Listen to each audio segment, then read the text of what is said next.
Hi, my name is Gerhard Schwartner, and I am the founder and publisher of Selling Power Magazine, and it is my pleasure to introduce you to Bill Schultz. He's the founder and CEO of Maximum Potential. Welcome, Bill. Thank you for having me. You are a strong believer in assessing salespeople before hiring them. Tell me why assessments are almost mandatory before you hire somebody. I always tell people that if you don't use something besides an interview, you're probably going to make a mishire. The best hires always come when you have the best information and the right information. I'm reminded of a story by Dr. Donald Clifton. He said, imagine, if you will, that you're out in the woods and you see a rabbit, a squirrel, and a duck. And you look at them and say, you know, rabbit, you're really good at running and hopping, but you suck at tree climbing and jumping from branch to branch and swimming and flying. He says to the squirrel, you know, you're really good at tree climbing and jumping from branch to branch, but you pretty much suck at flying and swimming. And he looks at the duck and says, you know, duck, you're really good at flying and swimming, but you suck at running and hopping and climbing trees and jumping from branch to branch. And so the teacher said, we're going to put you all in a remedial class.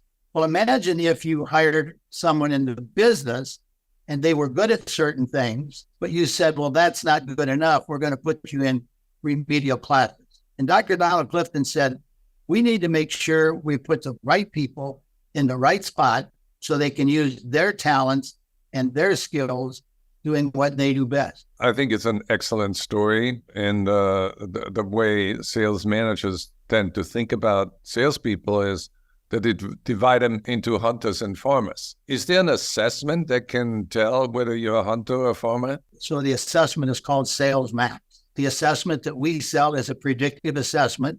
It's validated to predict the potential of a candidate in the business selling. And there's incoming and outgoing sales assessments. And so it really depends on the job that you're hiring to. Yeah. The assessment you're going to obviously want to use. So how do you hire to the corporate culture? Let's say John Deere is hiring a salesperson to sell farm machinery versus, Microsoft salesperson that sells $1 million technology tools. If you're going to hire to that kind of a job, you would help build a specific competency model for that job. Off-the-shelf assessments, Gerhard, work for smaller companies. Yeah. You get big companies that have couple of hundred salespeople or more, then we should be doing a competency model for them. We should be going in and sitting down with them and taking them through a competency modeling process to identify those competencies and culture that contributes to success in that sales organization. What is the number one ingredient that you look for, whether somebody has that internal fortitude and that will to win and that fire in the belly to really achieve more than the average salesperson? Well, I would like to tell you there's one magic ingredient. There is not. And so salespeople are wired differently than people who aren't salespeople. That's what this assessment does. It says, what are those genes, those things that go into being successful in the business of selling? And if there was only one magic ingredient, everybody'd be using it. Is there any particular sales job where introverts do better than extroverts? There are, as a matter of fact.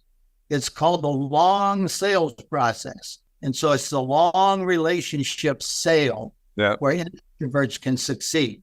They're not a one-shot, wham, bam, thank you, ma'am, and a salesperson. And there are door-to-door salespeople. That's all they can do is door-to-door. And that's why we have the assessments to measure the different kinds of sales genes that you need to do a certain type of selling.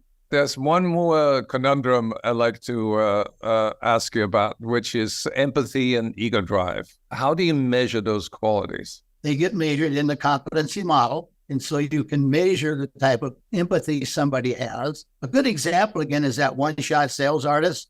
They don't have any empathy, but the people that are good at selling, building that relationship, doing real consultative selling, they have to have empathy. You've been at this for 38 years. What keeps you young and excited about helping the profession of selling? I love people, and I love selling especially. I don't know what I would do if I couldn't come in here every day and talk to people around the world. There's nothing more exciting than helping other people win, in my opinion. Well, you met Zig Ziglar. You remember what Zig said? Yeah. You help enough people get what they want, you'll get what you want. Exactly. Well, thank you, Bill. For anybody who wants to hire a better caliber salesperson, go to MaximumPotential.com.